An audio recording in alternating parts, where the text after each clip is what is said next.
मोर्शीची काही वेगळ्या राजकीय कारणाच्यामुळे आम्ही त्या ठिकाणी भुयारला निवडून आणू शकलो नाही, पण विदर्भामध्ये 6 पैकी 5 जागांच्या वरती यश मिळवत विदर्भाच्या भूमीमध्ये सुद्धा राष्ट्रवादी काँग्रेस पक्षाची नवी ऊर्जा त्या विधानसभेच्या निवडणुकीच्या माध्यमातून सुरू झालेली पाहायला मिळते। संभाजीनगरमध्ये आपण निवडणूक लढलो नव्हतो, जालन्यामध्ये आपण निवडणूक लढलो नव्हतो, परंतु परभणीची पाथरीची जागा राजेश विटेकर असेल, हिंगोलीची बसमतची जागा राजू नवघरे असेल, लोहा कंदरची नांदेडची जागा प्रतापराव चिखलीकर असतील, आपल्या बीड जिल्ह्यातील माजलगावची जागा प्रकाशदादा सोळंकी असतील, गेवराची जागा माझे तरुण सहकारी विजय पंडित असतील, आणि परळीची जागा 1 लाखापेक्षा जास्ती मतांनी निवडून आणत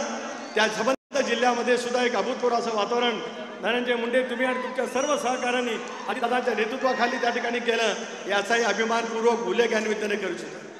बाबासाहेब तुमचा मतदारसंघ परत रिपीट होत नाही अशी त्या मतदारसंघाला शाप होता। बाबासाहेब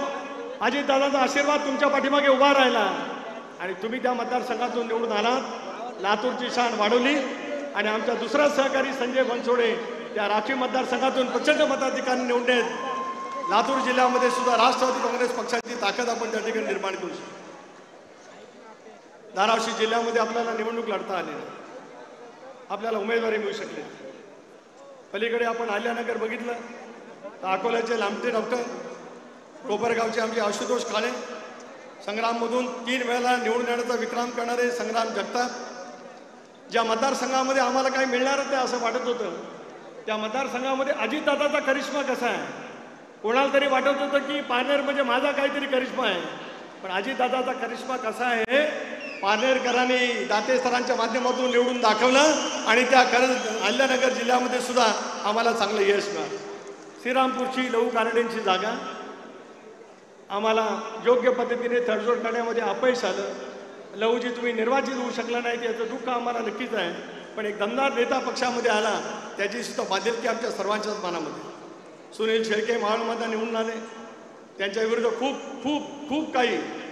करण्याचा प्रयत्न प्रचंड प्रमाणावरती झाला, पण हा माणूस इतका लई बेरका निघाला,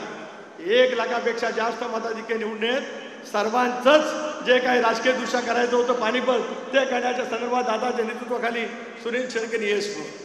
खेडला दिलीप मोहिते साहेब निवडून आले नाहीत, जुन्नरमध्ये आमचे अतुल बेनके निवडून आले नाहीत, पण जुन्नर अतुल यावेळेला महाराष्ट्र महोत्सवामध्ये तू केलेली ऐतिहासिक कामगिरी आमच्या सर्वांच्या